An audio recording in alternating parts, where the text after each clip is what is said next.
NOS4A22, Book 2, Trust No One, Chapter 14, Settling Unsettled. Subsidence. They had collapsed and fell into the restful sleep that would be their last in their flesh bodies. It's funny how it happened, Stewart thought as he succumbed to the disturbing slumber, because he imagined they would be fighting for much longer in their day of punishment within the dark spirit realm, but no. Instead, they were greeted by sleep in the early evening hours before the sun had even fully gone down. It was 7 o'clock, and they had slept a perfect timed 8 hours that they had so desperately needed. Their dreams were extravagant as they experienced the flesh and blood dream world one last time. It was glorious as they did it together, sharing thoughts even in their dream world that was tied together in such brilliantly strong love. No matter how exquisitely terrifying the details of their last dreams were, they flowed continuously, and the beauty remarked tastefully along with the horrors they witnessed and experienced within. The corners were directional borders that framed a picture of their story. These corners were of light, bright blue stones that seemed to glow with a hum, emanating to define the undertone and vibe of this dream. The Celtic-like pattern design was like a mosaic, and the center reminded Stu of the full moon when he would go stare at it without his glasses since he was a child. Instead of the moon shape he saw with 20/20 vision, he would take off his glasses and he would see a strange mandala that had eye-shaped ovals overlapping each other to come out to 8 points or sides within the circle of the full moon. The thing looked much larger than how it appeared when he would put his glasses back on, and he would pull the lenses within the frame of his glasses down, then back up and on his face to see the difference as he would stare up at a full moon. It secretly fascinated him, and he began to feel things that later would make him feel good about his personal revelations concerning mandalas, so it was a gift of great comfort and a kind of peaceful solace within the lonely solitude of his life. He always questioned God within his thoughts about this and what it meant. He knew it had to mean something, but was too scared to ask his parents. So Stu never once brought it up, not even to Cammy. Instead of vocalizing these thoughts from his strange experiences, he would try to figure it out on his own through analysis of deep thought, although he never researched this strange repeat occurrence other than as a young adult. He learned the basic knowledge there was to know about mandalas. Their definition and meaning fascinated him once he had begun to learn of their rich history. There was something he would ponder, and he always found himself coming back to. Circles go back to the start as they are like everything else. They represent the eternal aspect of creation as they flow together with the power of the Almighty through the most minuscule lines within lines that create all things down to a molecular level of even those tiniest molecules that make up the building blocks, or spheres rather. The knowledge that Archimedes came to conclude from his own meditations. This was a fascinating subject that sent Stu and Cammy on an incredible journey within that last dream they would ever experience before they would either make their perpetual descent into the dead center of the lake of eternally burning hellfire, or they would escape that second death to make an ascension into the heavens, far away from that terrible fate which Lamb so desperately weaved within the fabrics of time and space, tightening the grip he had around them and binding the spaces in between the extra-dimensional layers that gave gaps which he knew could be given as potential routes for escape. There in these dreams they explored the great significance that held pictures within pictures as they could look with fascinating detail and great length. The border of their big picture of their fate had something like a pattern. Each detail was a vision-style metaphor with much meaning, much more than that with a double meaning. Each part of the big picture had a story contained within. The frequency was giving sense to the sensation more than a three-dimensional feeling. The black resin poison that settled in their guts kept them floored. Cammy and Stu were trapped in this big picture of their whole life experience on the cosmic canvas. Flashes of light were colors that blended into each other, showering the dreamscape atmosphere. Spirals of waves that appeared to be splitting stars were the parts of their own essence that were good positive components. They showered across the time-space continuum in and through all dimensions to reach parts of the ends of creation.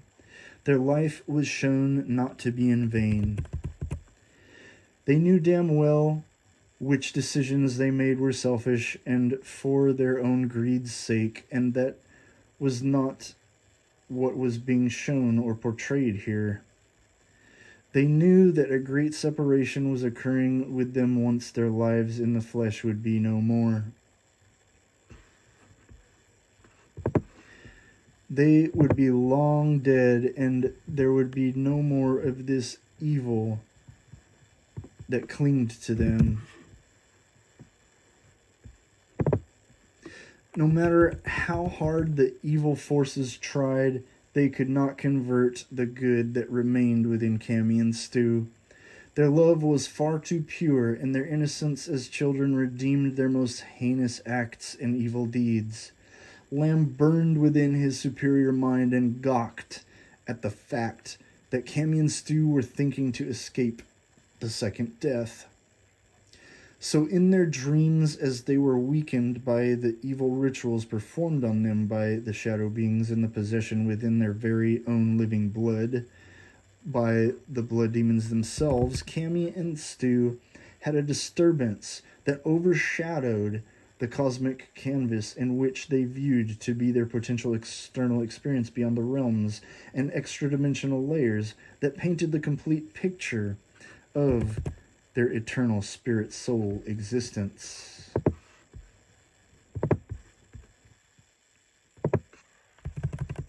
Their souls were dying as they were becoming ghosts, and Cammy and Stu's apparition bodies became more and more distinct. Although their souls were under attack and being strewn about the multiverse, the cataclysmic cornucopia was brought back to a perfect full circle. Now Stu had finally understood the meaning he had always struggled with and fought within himself since he was a child, desperately trying to make sense of the mandala within the full moon he was so fascinated with for all his troubled life. Cammy and Stu now knew that their meaningless lives weren't so meaningless at all. If the fate of their lives seemed unfair, no matter how tragic they were, as they truly were given over to cosmic evil powers since the moment they were conceived, they knew it meant nothing compared to escaping that second death beyond the lake of fire. The truth was scary as the dismal chance was slim. Odds were against them, but the law of averages didn't apply to them, so it didn't bother them. Oh, the irony, they thought. Within all the specific details of the grand scheme of the grand scale in which their fate was placed in this multidimensional layered big picture portrayed in their visionistic dream, Cammy and Stu had no choice to look at anything else. Within the place where they were in the dream realm, Cammy and Stu remained suspended in animation. They were paralyzed on the forest ground in the waking world, and this was a reflection of their three-dimensional state of being in their spirit bodies in the spiritual dark realm. The end of their phenomenal dream had brought them to the solution in which they were seeking, to wake and break free from the attachment those demonic evil spirits had made to their flesh bodies through their precious blood. Witnessing and understanding what it takes, and what it took to create their own story as far as their experiences in life go, the full appreciation came along with this wisdom. Cammy and Stu were given the gift of traversing beyond the layers that coincide with their cause and effect of their impactful fate, that in turn caused these many things making up their world in which they knew to be their shared experience. It was time to wake up to the last days of their life and their lives. 3 a.m. on the dot. They were shaken out of their incredible dream in a jolt.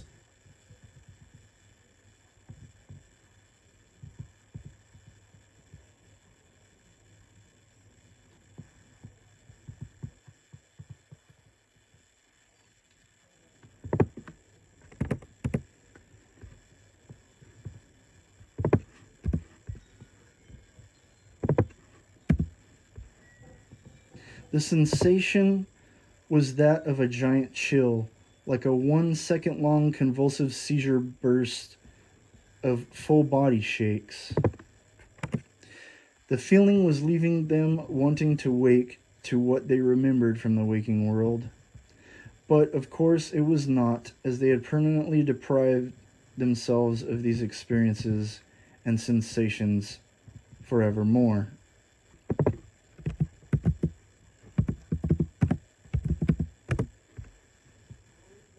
Cammy and Stu felt sad, angry, and scared, as the spiritual dark realm had robbed them of this experience. Waking to see nothing familiar, only strange surroundings along with uncomfortable darkness throughout the backgrounds of unrecognized things occupying everything they could see there. Nothing seemed safe outside of the comfort they found within each other. The outside world in the flesh was no longer an option for them to see and appreciate. Cammy especially felt sad about this and reminded Stewart about all their moments in their life they took for granted, because they were spending time alone feeling sorry for themselves instead of appreciating the beauty in nature and all that the world had to offer. Stu reminded her that he wished he could have stepped outside of himself and his burying thoughts, but the weight of his terrible life experiences kept him from even going outside. The times when he would actually go outside were always in the odd hours of the morning, hours before the sun would come up, just like this time in their hour of waking from their last sleep. There was an unusual floating black dot that first appeared from Cammy's vision. "What is that?" Cammy asked Stu in the waking hours. "It looks like a floating shadow. It must be another demonic entity," Stu replied. Stewart was correct. He was perfectly right in making the educated guess. It was the blood demons. The small black dot appeared in their vision and left through their spiritual pineal gland third eye, exiting out of this spirit eye, seen with their own 2 eyes, but not noticed until it drifted out of sight within that strange, dark spiritual realm. The blood demons had served their purpose, and so they were no longer useful to Lamb, because Cammy and Stewart's free will had to be carried out in their final day to determine where they would be sent after their flesh and blood bodies were to expire in the 3-dimensional world. "There it goes. They're leaving us. I can feel it. What a relief," Cammy said to Stewart within their telepathically connected shared thoughts. "Yup, I can't wait to see what comes next to destroy us more," Stu said with an extremely sarcastic and bland tone. Here came the beasts, breaking through the layer separating the 6th dimension. They charged on through the 5th and 4th, gaining traction as they burned through the layers in between. Cammy and Stu didn't see the beasts in their actual forms. What they saw was much more frightening. They saw horned beasts with various unnatural shapes. They had forgotten their evil cosmic powers to give them the ability to form into all kinds of things Once they utilize the power of the dark spiritual realm and all their capabilities to transcend the extra dimensional layers of their creature bodies.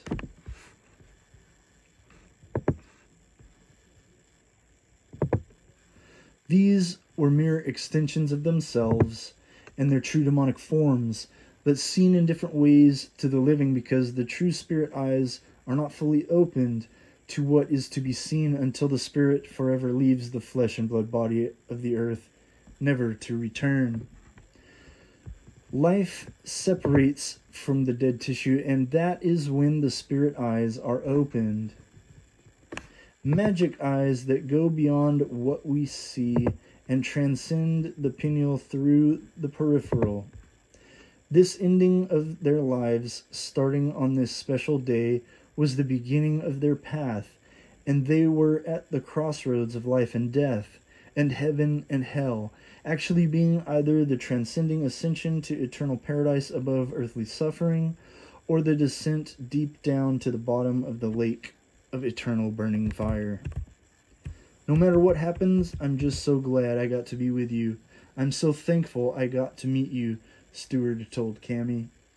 You're literally reading my mind, Doucheroni, Cammy said in a loving light.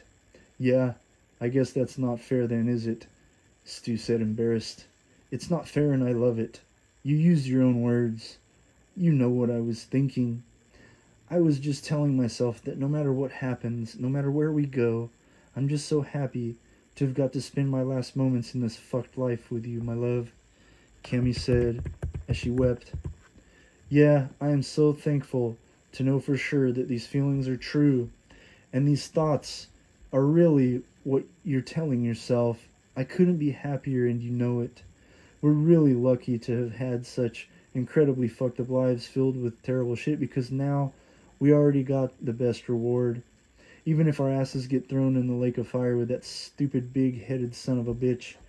Stu poured his heart out. Oh, Lamb, yeah.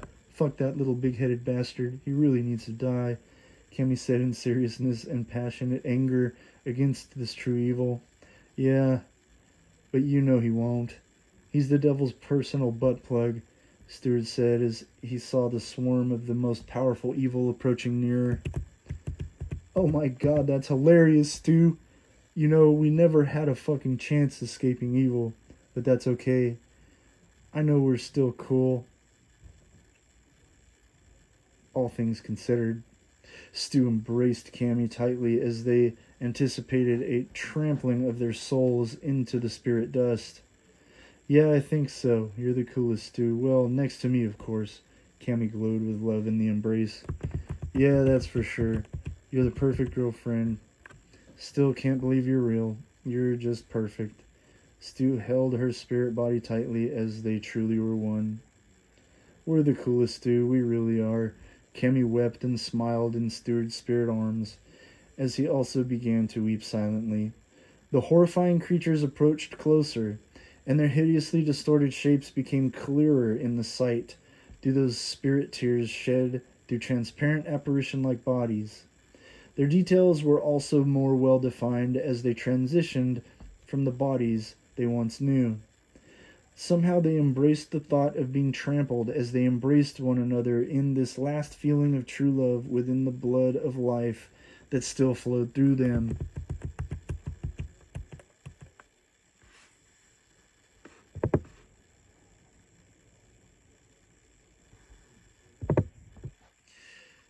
They were the modern-day Romeo and Juliet, who had lived much more tragic of lives than this ancient Shakespearean tragedy that had been told time and time again. Cammy and Stu's story was destined to be a classic one, made for the times, as the current times are much more deceiving and subtly evil compared to those dark medieval times of obvious looming darkness that was back then quite apparent. The evil that waits around every corner of our present day thrives in a time of questionability. Everything should be questioned because no one or thing can be trusted unless you are a fool, which unfortunately Everyone proves to play the fool in this life, in this day and age. The scary problem is that no one asks the right questions in time until after the fact of tragedy, after it's too late, and you're just left asking the question, why? Why, God? Why do you show yourself to be so cruel? All the days of this earth you have shown yourself to be cruel and show yourself to hate me. Is it because you love me? Is it because I am worthy to pass your test in the flesh to redeem the spirit within me, as all my days are evil, shrouded in darkness? Will you cast me off forever? Did you kill yourself in the high throne room 2,000 years ago, leaving your creation to rot in hell, which this earth has become? Cammy and Stu didn't want these horrors to be so, but they were ready for anything.